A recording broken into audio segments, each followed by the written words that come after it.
Abra sua Bíblia se você estiver em casa. O texto que nós estaremos lendo hoje é Mateus capítulo 7. E nós estaremos lendo do versículo 7 até o versículo 11.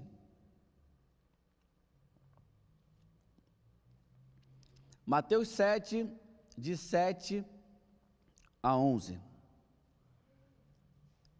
Talvez aí na sua Bíblia, esses subtítulos que os tradutores ou que as sociedades bíblicas puseram em cada tradução, talvez na sua Bíblia possa estar escrito: Jesus incita a orar,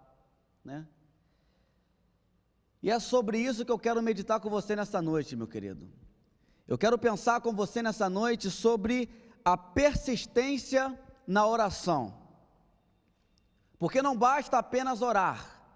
Jesus ele vai nos ensinar que nós devemos persistir na oração. Amém, querido? E vai dizer a palavra do Senhor, vai dizer assim, versículo 7. Pedi e dar-se-vos-á, buscai e achareis, batei e abrir-se-vos-á. Pois todo aquele que pede, ele recebe, e o que busca, encontra, e a quem bate, abrir-se-lhe-á. Ou qual dentre vós é homem que, se porventura um filho lhe pedir um pão, lhe dará a pedra? Ou se lhe pedir um peixe, lhe dará uma cobra? Ora, se vós que sois maus, sabeis dar boas dádivas aos seus filhos, quanto mais o vosso Pai que está nos céus dará boas coisas ao que lhe pedirem. Amém, querido? Que Deus ele nos ilumine, que o seu Espírito Santo venha nos dar entendimento da sua palavra nessa noite, e que a palavra do Senhor venha encontrar morada em nossa mente e nosso coração, e que o nome de Jesus seja glorificado em nossa vida. Amém. A persistência na oração, querido. Nós estamos chegando ao final da nossa série Sermão do Monte. E nós já vimos tantas coisas que Jesus veio nos ensinando, nós vimos tantos ensinamentos que Ele veio trazendo a releitura daquilo que o povo interpretava mal, daquilo que foi dado a Moisés no Monte Sinai, o famoso os 10 mandamentos ou decálogo. Até agora nós já vimos sobre ser bem-aventurado, sal e terra, a respeito dos nossos olhos, de julgar as pessoas. Vários temas já foram falados até aqui. Nós já vimos também sobre oração no começo do capítulo 6. E nesse final, Jesus ele retoma o tema da oração. No final, Jesus ele retoma esse tema da oração. E é interessante que essa promessa que tem nesse texto é uma das promessas que nos deixa mais felizes na Bíblia, que é a promessa de pedir, de bater e de buscar e de receber e da porta se abrir e de ser achado. Essa é uma das promessas mais lindas que Jesus ele nos revela sobre o Pai para nós. Jesus ele vai continuar o seu sermão agora dizendo o seguinte: pedi e dar-se-vos-á, buscai e achareis, e batei e abrir-se-vos-á. Quase não sai, querido. Quando começar a embolar assim, que às vezes eu dou uma gaguejada, você vai soltando o teu glória a Deus, aleluia, no chat aí, que destrava, amém, querido? Então ele vai falar sobre pedir, ele vai falar sobre buscar, ele vai falar sobre bater. Esses 3 verbos que Jesus ele põe no contexto da oração. No contexto da oração ele vai falar sobre pedir, ele vai falar sobre nós buscarmos, e ele vai falar sobre nós batermos. E quando nós analisamos essa notável afirmação, de quando Jesus vai dizer que quem pede recebe, quem busca encontra, e quem bate a porta se abre, Nós precisamos ter muito cuidado para que nós não cometamos talvez um erro que muitas pessoas, às vezes até com muita sinceridade no coração, cometem. É de achar que essa promessa é como se fosse uma promessa universal. O que seria isso? Existem pessoas que dizem que, como as Escrituras estipulam, pedi e dá-se-vos-á, buscai e achareis, batei e abrir-se-vos-á. Elas pensam assim: pois bem, isso não diz explicitamente e não quer dizer necessariamente que tudo quanto eu desejar, ou tudo quanto eu quiser, Deus dará e fará por mim. Vou repetir para você pegar isso que é bem importante. O contexto que Jesus vai dizer pedir, bater e buscar, não está ligado explicitamente e não quer dizer que necessariamente tudo aquilo quanto eu pedir e desejar, Deus fará por mim. E muitas pessoas pensam e imaginam que a ideia é justamente o contrário. E pega aquela caixinha de promessa, né, que só tem versículo bom ali, querido. Só aquela caixinha de promessa, aquele negocinho colorido, né, papelzinho colorido, que antigamente você puxa lá, Mateus 7,7, oh glória. Aí você começa a pedir, você começa a bater, você começa a insistir em algo, mas não necessariamente isso se aplica a tudo. Não é uma promessa universal, mediante a qual Deus se tenha comprometido a fazer por nós qualquer coisa. Não é. Esse texto não é um cheque em branco para que nós possamos orar por qualquer coisa e Deus ele se sinta obrigado ou no dever de nos dar tudo aquilo que nós pedimos. Quem está entendendo aí na sua casa? Não quer dizer isso, querido.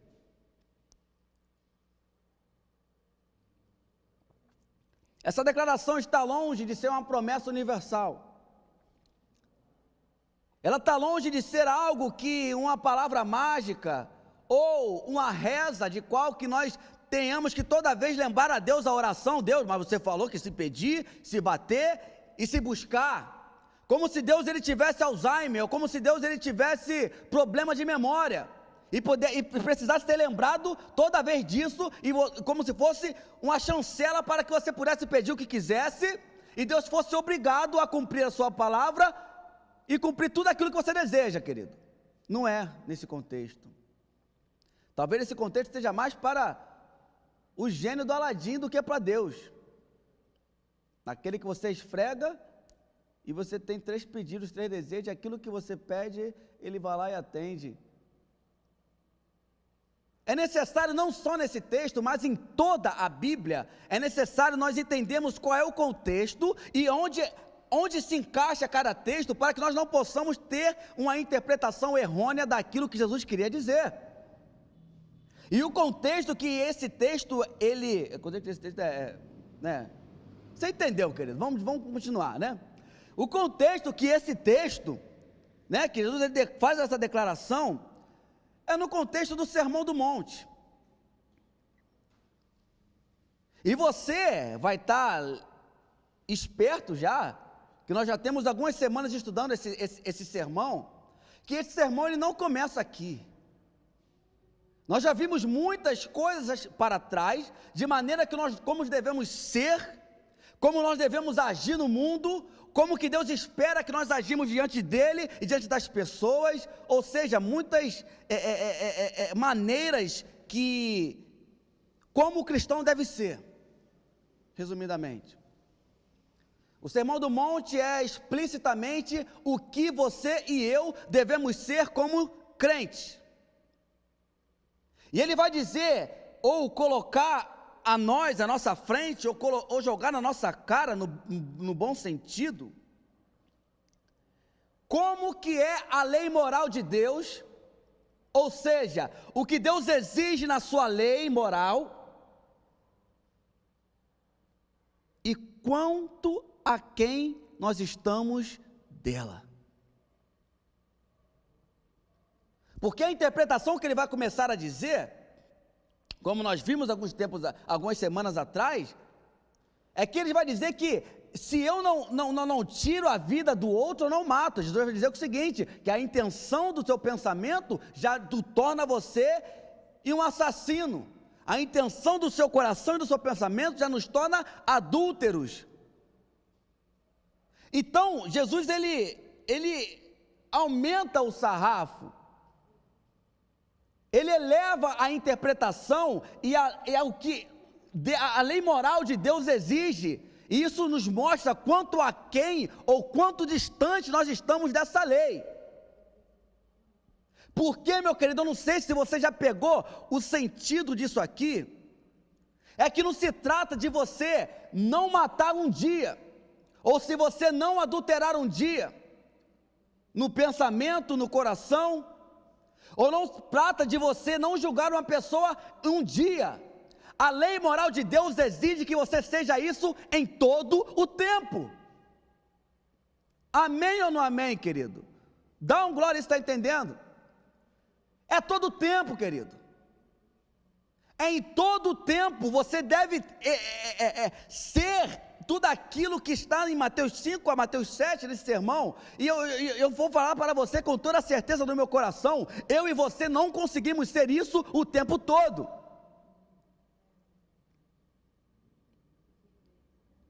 Se você consegue ser, querido, parabéns para você, você deve estar aí encarnado, né? Deve ser um anjo, né, querido? Porque diante do pecado, a Bíblia vai dizer que todos nós pecamos, e todos nós nos tornamos agora inimigos de Deus. E Paulo vai dizer em Romanos que nós estamos agora sob ou debaixo da ira de Deus. Porque se Deus é um Deus santo, Ele não consegue habitar onde há pecado, querido. Amém?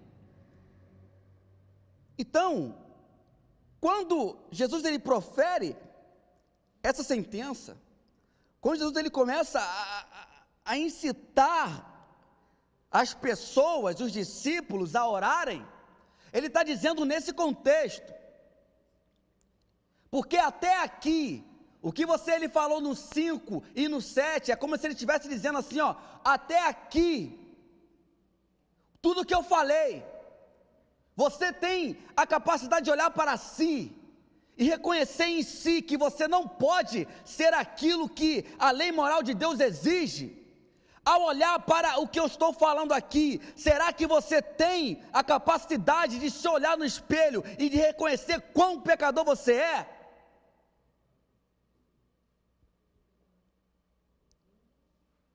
Ao olhar e a chegar até aqui, você consegue sondar o teu coração e meu coração e perceber quão distante nós estamos dessa maneira que Deus quer que nós vivamos?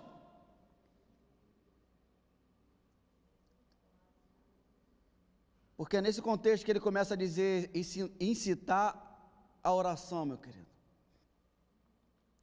Eu não sei a você, mas eu agradeço a Deus, porque teve muitas orações que eu achava no passado que seriam boas, muitas coisas que eu pedi a Deus que eu achava que era boa, e hoje eu vejo que não seriam uma boa, né, querido? Você também deve ter esses exemplos na sua vida. A gente acha, tirar aqui para não fazer propaganda do batom do garoto, né? Não tá patrocinando a gente, né, velho? Vamos lá, continuar. Certamente você teve coisa na sua vida passada que você pediu, que você orou, achando que aquilo seria coisa boa para você, e Deus em sua soberania não permitiu que acontecesse aquilo. Talvez você fez biquinho, você ficou de mal com Deus, que fica. Crente fica ou não fica, querido? Fica de mal com Deus, faz biquinho, faz birrinha, e você percebe hoje que foi o melhor que, né? não ter acontecido aquilo, que na verdade aquilo que você achava que era bem, na verdade se tornaria um mal. Porque essa visão, essa soberania que nós temos que ter de Deus. E mais na frente nós estaremos explicando um pouco mais sobre isso. Então, quando nós chegamos aqui, quando Jesus ele começa a incitar a oração aqui, ele não começa daqui, querido. Você tem que trazer tudo aquilo que ele falou lá de trás até aqui. E o que ele falou lá de trás a respeito da lei moral de Deus, da maneira que nós devemos nos comportar nesse mundo, da maneira que nós devemos ser, da maneira que nós devemos agir, da maneira que nós devemos orar. Isso tem que olhar para você por dentro e falar assim: Deus, eu não consigo sozinho. Eu não consigo sozinho. Porque por mais que eu tente, por mais que às vezes eu acerte, eu não consigo acertar sempre. Amém, querido, ou não amém? Porque se você tiver essa consciência, você vai começar a entrar na maneira certa de como você deve ler essa promessa. Em primeiro lugar, a maneira certa de se levar em conta essa promessa é a seguinte: você deve se perguntar por qual razão nosso Senhor proferiu essas palavras, nessa altura do seu discurso. Porque ao caminhando ao final, Jesus ele vai começar a proferir essas palavras. Essa é a primeira pergunta que nós devemos fazer, querido. Por quê? Porque aqui Jesus ele vai retomar e vai falar essas palavras.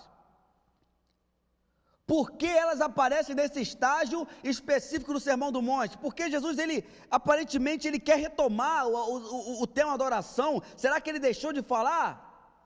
Esqueceu de falar alguma coisa? Diante da nossa dificuldade de atingirmos a lei moral de Deus, Jesus nos incita a orarmos ao Pai, não de qualquer maneira. Diante de aquilo tudo que ele já falou no 5, no 6 e no começo do 7, diante da nossa incapacidade de sermos aquilo que Deus exige na sua lei moral, Jesus nos ensina e nos incita, diante dessa realidade de que nós não conseguimos sozinhos, ele nos incita e nos incentiva a que nós façamos 3 coisas: pedir, bater e buscar diante do Pai. Nesse cenário você vai notar que não é qualquer coisa, não é tudo que você pedir, não é tudo que você bater, ou não é tudo que você buscar. Porque se você for ver esse texto encaixado no contexto e no macro, você vai perceber que diante da nossa incapacidade moral diante de Deus, ele vai nos incitar: vocês não devem bater, vocês devem pedir, vocês devem buscar.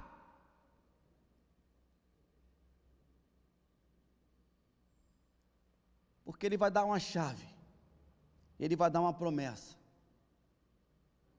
Porque nós, que precisamos da ajuda e da graça de Deus, podemos obtê-las em oração, quando nós batemos, como nós pedimos e quando nós buscamos. Então esse é o cenário que você deve chegar a esse texto. Não é uma promessa universal, não é um abacadabra, não é uma varinha de condão, ou palavras bonitas do Harry Potter.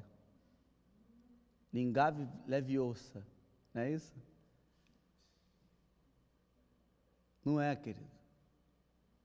Não se trata aqui de uma promessa universal. Se trata aqui dentro de um contexto moral, dentro de um contexto de incapacidade que nós temos de sermos aquilo que a lei moral de Deus exige. Nós reconhecemos a nossa pobreza de espírito, a nossa incapacidade de sermos alguém a qual Deus ele Nele, você escolhe o adjetivo aí. E reconhecemos em Cristo, e pelo nome dele nós oramos, nós pedimos e nós batemos, para que a vontade de Deus, para que os desejos de Deus, para que a minha vida venha se moldar a cada dia mais a vontade dEle, a santidade dEle, aos prazeres dEle. Porque toda vez que eu pedir isso, toda vez que eu buscar isso, e toda vez que eu bater atrás disso, eu tenho certeza que Deus irá abrir, cumprir e nos abençoar. Deu para entender um pouco, meu querido, essa interpretação que nós queremos trazer para você nessa noite? Como poderíamos viver o Sermão do Monte? Como é que alguém pode chegar a ter uma vida caracterizada por tal padrão? Como é que nós podemos viver tudo aquilo que está no Sermão do Monte, e como nós podemos chegar a ter uma vida padronizada a esse padrão, ter esse padrão, caracterizado por esse padrão? Como? A resposta está no versículo 7, versículo 8. Precisamos da ajuda e da graça, mas onde podemos obtê-las é batendo, é pedindo e é buscando. E é interessante, meu querido, que você não precisa abrir na sua casa não, mas só marca aí, mas se quiser abrir também, você pode abrir, você está em casa, né, querido? Né? Essa mesma narrativa, Lucas ele vai fazer também no seu evangelho, lá no capítulo 11. E é interessante que Lucas ele vai narrar de uma forma que também nos dá um pouco de embasamento àquilo que nós já vimos até agora. Ele nos dá outro panorama. Ele vai dizer o seguinte, a partir do versículo 1, de uma feita, ou certa vez, estava Jesus orando em certo lugar, e quando terminou, um dos seus discípulos lhe pediu: Senhor, ensina-nos a orar. E é curioso, querido, que eles não pediram algo material, não que fosse errado, eles não pediram algo sobrenatural, não que é errado. Eles não pediram um milagre, não pediram para andar em cima de água, não pediram para multiplicar, para curar. Eles chegam até Jesus e quando ele termina de orar, eles vão até Jesus e falam assim: Senhor, nos ensina a orar.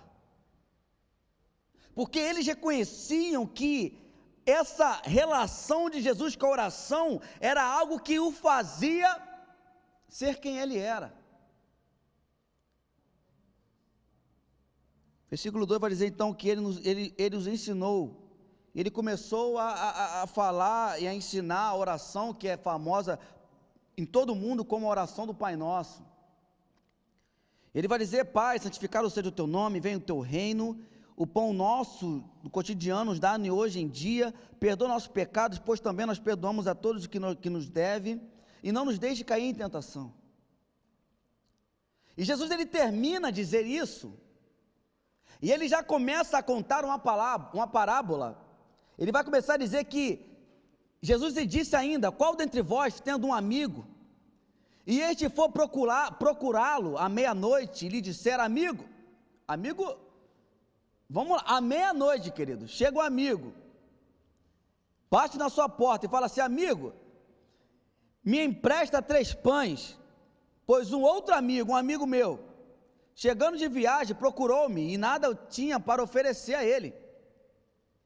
E o outro lhe responderá lá de dentro, dizendo: não me importunes, ou não me incomodes, a porta já está fechada, os meus filhos já estão comigo, também já estão deitados, não posso levantar e não posso te dar. Esses pães aí, querido. Digo-vos, se não se levantar para dar-lhes para o seu amigo, todavia o fará por causa da importunação, e lhe dará tudo o que lhe tiver necessidade. Então, entre a oração do Pai Nosso que ele ensina, e entre a parte que Lucas também vai narrar, que nós estamos lendo hoje, no capítulo 7 de Mateus, onde vai dizer assim: por isso vos digo, pedi e dar-se-vos-á, buscai e achareis, batei, abrir-se-vos-á, pois todo aquele que pede e o busca, o encontra, e quem bate, abrir-se-lhes-á. Então, entre a oração que ele ensina, e essa promessa que nós estamos vendo hoje, de bater, de buscar e de pedir, ele conta uma parábola. Essa parábola é o seguinte: é uma pessoa que já está à meia-noite, já está todo mundo dormindo, os filhos estão dormindo, vai um amigo, bate no portão, bate na porta e começa a pedir pão, porque o outro amigo chegou, querido. Eu vou te enganar não, porque dependendo, né, se fosse eu, né, aquele, se finge de morto, querido. Ou não? Responde aí, querido.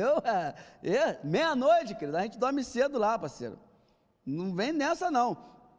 Mas continuando aqui a história, ele vai dizer o seguinte: o amigo fala assim: meu irmão, tá todo mundo dormindo, tá tudo fechado, o bem já dormiu, cara, e você vai acordar.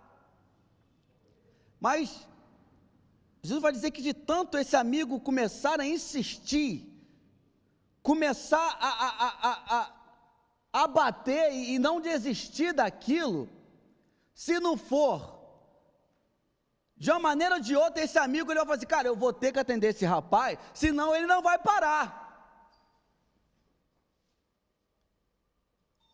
Ele vai dizer sobre a importância de persistir.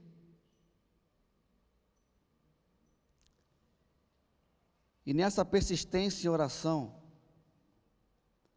nessa persistência em pedir ao que o Senhor nos conforme a imagem do seu Filho a cada dia, nessa promessa de pedir, bater e buscar, Jesus ele começa a trazer, tanto aos discípulos quanto àqueles que estavam naquele sermão do monte ali, uma realidade que eu e você, nós não podemos de maneira alguma deixar de sair da nossa cabeça, que é a realidade e a consciência que Deus, ele é nosso Pai. Talvez você tenha essa consciência. Talvez, se eu perguntar para você, que se você tem certeza, ou que você acha que Deus é, você vai falar assim: não, Deus é o meu Pai. Talvez se eu faça para você assim: defina Deus, você vai falar assim: Deus é o meu Pai. Mas será que essa consciência tem nos levado a viver de fato como filhos de Deus? Será que nós estamos a cada dia dependendo somente dEle? Será que a consciência que nós somos filhos de Deus tem nos levado a viver uma vida de filhos, de santidade, uma vida de dependência, uma vida de buscarmos a Deus em oração, em persistência, para que nós possamos ser aquilo que Ele espera de nós? Ou será que diante da primeiro encosto que aparece, na primeira dificuldade que aparece, você quer jogar tudo para o alto e falar assim: ah, Deus não está me atendendo, então na verdade Ele não é Pai? Você está entendendo aí, querido? Então vai dando glória aí, que agora engrossou um pouco o caldo, mas é importante também você pegar essa parte. Será que na primeira dificuldade você quer jogar tudo para o alto? E começar a falar assim: não, mas na verdade, Deus falou, mas não falou. Não falou assim, né? Ele só falou, né? Porque se tivesse falado assim, já teria acontecido. Porque você não sabe esperar. Porque você começa a orar hoje, e amanhã você esquece que você orou ontem. E já não consegue ter uma vida constante de oração e de persistência, porque você só quer orar pelo agora. E Deus nem sempre vai te responder agora, meu querido. Vai ter dia que você vai orar e vai responder na hora. Vai ter dia que vai falar, levanta e anda. E ele vai levantar e vai andar. Vai levanta e anda e não vai levantar. Só vai levantar quando ele quiser. Você está entendendo, querido? Porque não é no teu tempo, não é na tua vontade. Isso aqui não é abacadabra, não, querido. Isso aqui se nos submetemos à dependência, à soberania de Deus e à vontade dele. Amém ou não amém, querido? Engrossou, mas vai ficar fino de novo. Vem comigo, não sai não. Ele vai começar a dizer sobre essa persistência, querido. Orar em persistência. Orar até obter. Mas não é qualquer oração, já falei isso atrás, né, querido? Né? Tem oração que a gente faz que nem o diabo quer ouvir, ainda mais Deus, cara. Né? Tem umas orações que não tem nada a ver, querido. As orações que não tem nada a ver, meu querido. Sei lá, mano, não ora não. Entendeu? Tenta orar, pelo menos uma coisa que tem a ver com a palavra de Deus, que tu vai ter um pouquinho mais de que hora nada a ver. Amém, querido? Desculpa aí. Fico chateado não. Então ele vai começar, então Jesus ele ensina a orar, e no meio de ele começar a revelar que, na verdade, nós estamos orando a um Pai, nos trazer a consciência de que Ele é Pai, e que o Pai não vai dar tudo o que nós queremos. Eu vou repetir. E que o Pai não vai dar tudo o que nós queremos. Ele começa a revelar que esse Pai é um Pai que atende às orações. E note comigo, meu querido, que ele vai começar no versículo 9, fazer algumas comparações, mas não que de uma maneira igualitária, mas de uma maneira bem superior. Ele vai dizer assim, ó, ou qual dentre vós, homem, que se porventura um filho lhe pedir um pão, lhe dará uma pedra, ou lhe pedir um peixe, lhe dará uma cobra. Ele vai dizer assim, vocês, homens, ora, se vós que sois maus, meu querido, marca isso aí na tua Bíblia aí, sois maus, porque é isso que nós somos. Depois de Gênesis 3, naquele pecado de Adão, o pecado original, nós somos maus, nós somos depravados, nós estamos distantes da vontade de Deus, nós estamos aquém da lei moral de Deus. Nos tornamos então inimigos de Deus. E ele vai dizer assim, vocês que estão nessa condição decaída e depravada, vocês sabem dar coisas boas aos seus filhos?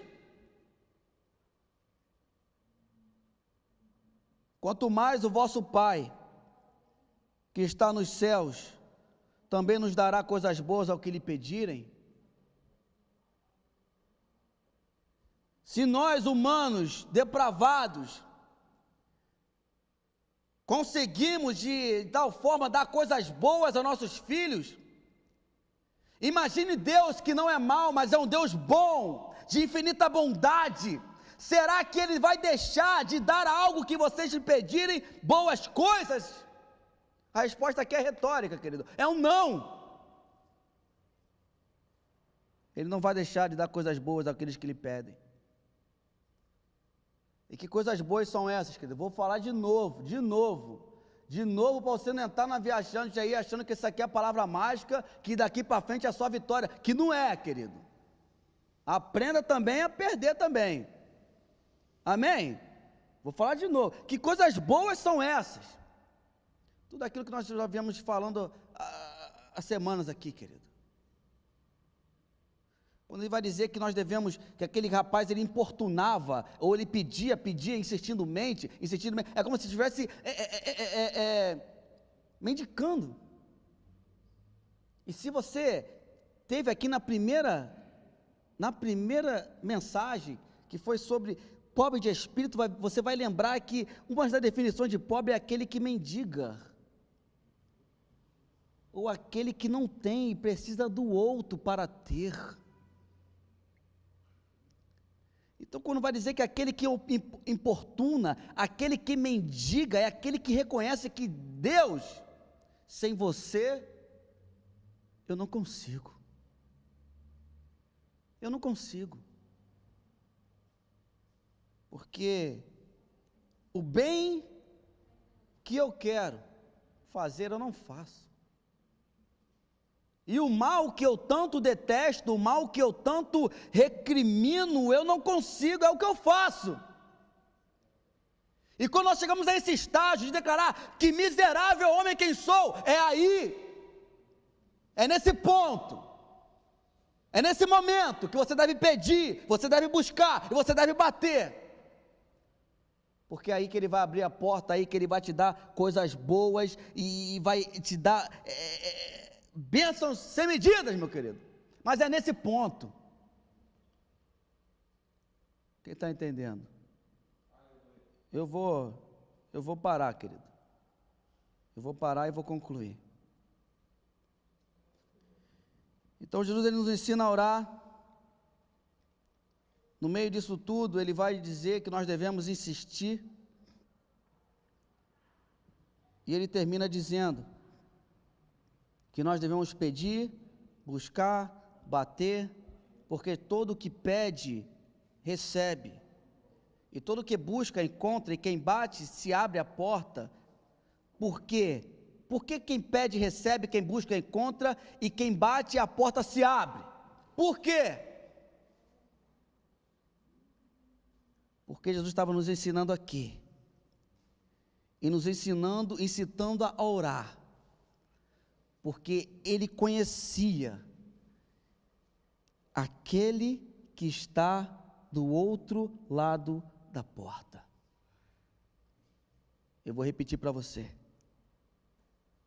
Quando Ele incita os discípulos, nos incita a orar em insistência, a pedir, a bater, a buscar, é porque Ele sabe quem está do outro lado da porta, e quem está do outro lado da porta é o nosso Pai. Ah, meu querido, se você entendeu, era para você começar a dar um glória aqui no chat, aqui, dar um amém, um aleluia, reage aí na sua casa em nome de Jesus, levanta do sofá e dá um glória aí, querido, em nome de Jesus. Ele quer nos ensinar que atrás da porta existe um Pai. E não é qualquer pai, não é um pai mau, mas é um pai bondoso, é um pai que está disposto a fazer, de acordo com a sua vontade, algo que venha fazer nos transformar na nossa vida, e nos tornar a imagem e semelhança do seu Filho.